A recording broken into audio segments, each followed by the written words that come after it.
맥모닝 맥랩입니다. 오늘은 다이어트에 가장 안 좋은, 가장 살이 잘 찌는 음식 이상형 월드컵을 해보려고 합니다. 많이 좋아하는 것들로 한번 추려봤고요. 그 중에서 제일 다이어트에 도움이 안 되는지 뽑아보겠습니다.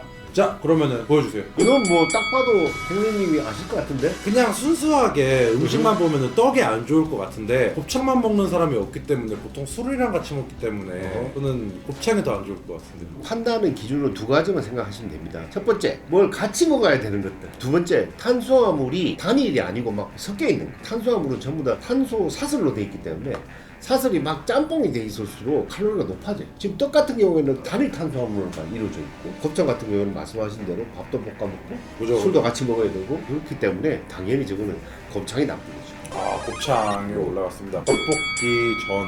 우리 음식 할 때를 상상해 보자고요. 그러면은 어떤 것이 더 많이 섞죠? 떡볶이가 더 안 좋은 것 같은데.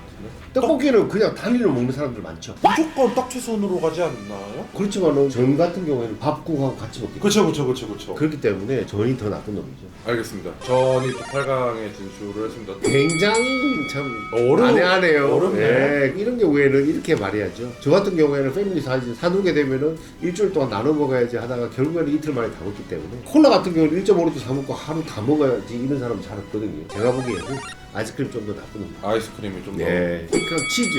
치즈가 저기 꼈어요? 치즈는 몸에 좋잖아요. 아닌가요? 치즈는 기본적으로 우유로 만드는 거기 때문에 단백질 함량이 상당히 높습니다. 근데 또 치즈는 가지고 있는 단점이 하나 있죠. 나트륨이 너무 많다라고 하는 단점이 있죠. 치즈 먹으면 좀 약간 짭조름하잖아요. 그죠. 그 이유가 치즈를 만들려면 응고를 시켜야 되고, 천연 방부제 역할을 하기 위해서라도 소금을 조금 과하게 넣는 경향이 있죠. 둘 중에서 택하라고 한다면 케이크일 것 같습니다. 네, 미리 보는 결승전에 가까운. 네, 둘 다 맥주랑 같이 먹죠. 요즘 사람들은. 어떤 놈이 나쁘다고 생각하세요? 저는 피자가 더 나쁠 것 같습니다. 밀가루도 막 들어가. 맞아요. 치킨도 마찬가지로 탄수화물들이 많이 들어있긴 하지만 3종류 이상의 탄수화물이 섞여 있지 않기 때문에 피자 같은 경우는 3종류 이상의 탄수화물이 많이 믹스돼 있죠. 또 한편으로 생각한다면 굉장히 싱한 피자를 선택하고 토핑도 모노토핑으로 올라간다라고 한다면 둘이 싸움력이 있고 맞지만, 그래도 피자가 더. 네, 더. 그렇죠. 오늘 쟁쟁하네요.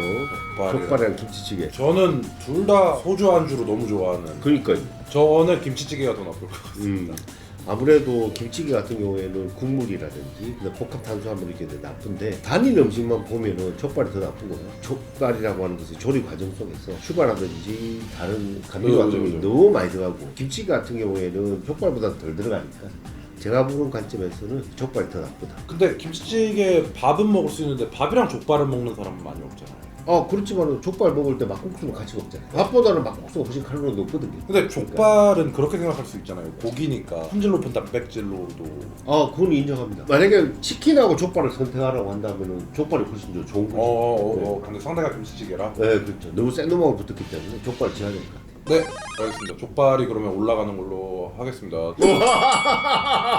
막강하네요. 둘 다 볶음밥도 가능하고, 둘 다 술안주로도 가능하고, 그렇죠. 둘 다 밥이랑도 먹을 수 있는.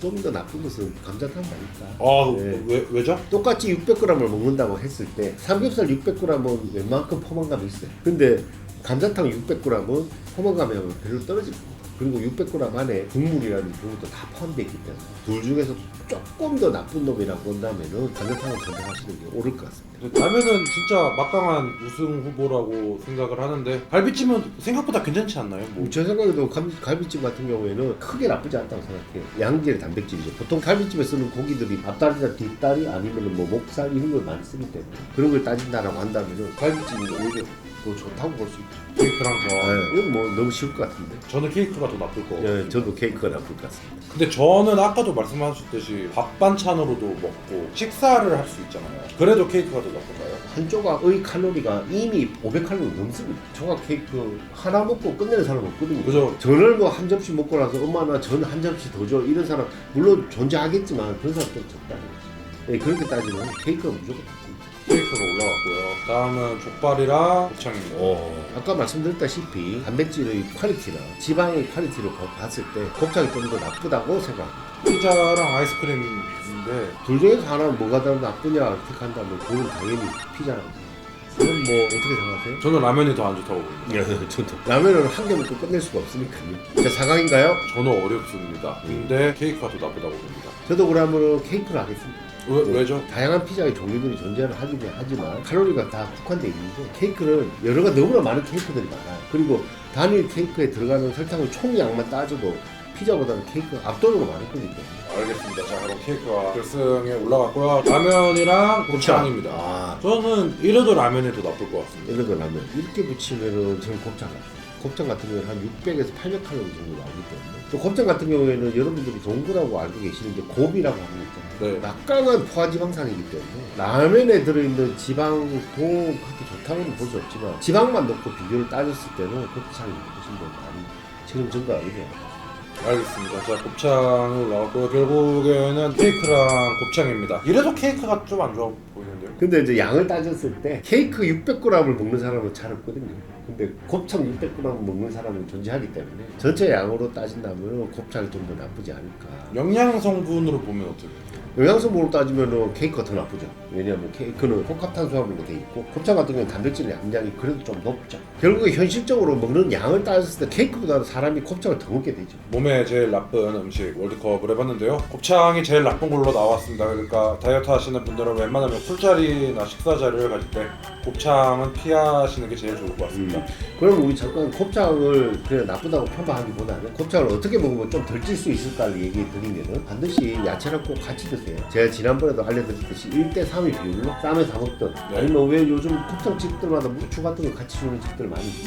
많죠. 예, 그거를 꼭 1대3의 양으로 같이 드셨으면 좋겠고 두 번째 제발 밥 볶아 먹지 말라는 거. 차라리 곱창을 1인분 더 드시라는 거. 그거 두 가지만 지키신다면 덜 찌지 않을까 싶습니다. 지금 코로나 때문에 오랫동안 인바디를 정확하게 보지 못했고 집 체중계가 대중이 없었어요. 그래서 어쨌든 3월 18일 날 찍었던 인바디와 어제 찍은 인바디 네. 두 장이 제 앞에 있습니다. 체중으로 따지면은 111.8kg에서 107.9, 즉 4kg가 정확하게 빠졌고요. 4kg 중에서 체지방이 42.2에서 39.1, 3.1kg가 지방이 빠졌고요. 수분과 근육에서 약 400g에서 800g 정도 빠졌어요. 결론을 말씀드리면 3주간에 걸쳐서 운동 별로 못한 상태고요. 그 다음에 한 번 정도는 1.5에서 2kg 찐 날이 있었어요. 그렇게 따지면 총 감량은 한 6kg 정도 빠졌다고 할 수 있고요. 왜냐면 찐 거는 빼야 되니까요. 전체적으로 봤을 때 식사만 먹고 3주에 6kg 정도 뺐다. 즉 일주일에 한 2kg 정도 빠졌다. 이렇게 계산하시면 가장 좋을 것 같습니다. 이제부터는 조금 피치를 올리셔야 되고 제가 아까 말씀드렸던 대로 자전거를 그냥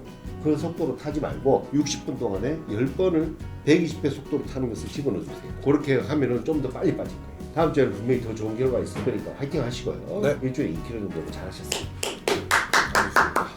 그러면 이번 주에 제가 또 어떤 식단을 먹게 될지 한번 보겠습니다. 치즈볼, 미트볼, 덮밥, 닭가슴살, 매콤볼, 사천 닭가슴살, 카레볼, 데리야끼 치킨 덮밥, 매콤 미트볼, 야채 닭가슴살, 볶음밥. 지난 3주 동안 힘드셨는데요. 이번 주부터는 운동하고 계시니까 더 좋은 결과 있으실 거예요. 목표 체중까지 8kg 정도 남았습니다. 일주일에 뭐 대략 2kg인데 어려울 수도 있다 봐요. 근데 하지만 최선을 다해서 목표치까지 꼭 만들도록 하겠습니다. 계속 기대해 주시면 감사하겠습니다. 꼭 성공하십시오. 네, 그러면은 정수봉 대표님과는 다음 주에 또 뵙도록 하겠습니다. 네. 네.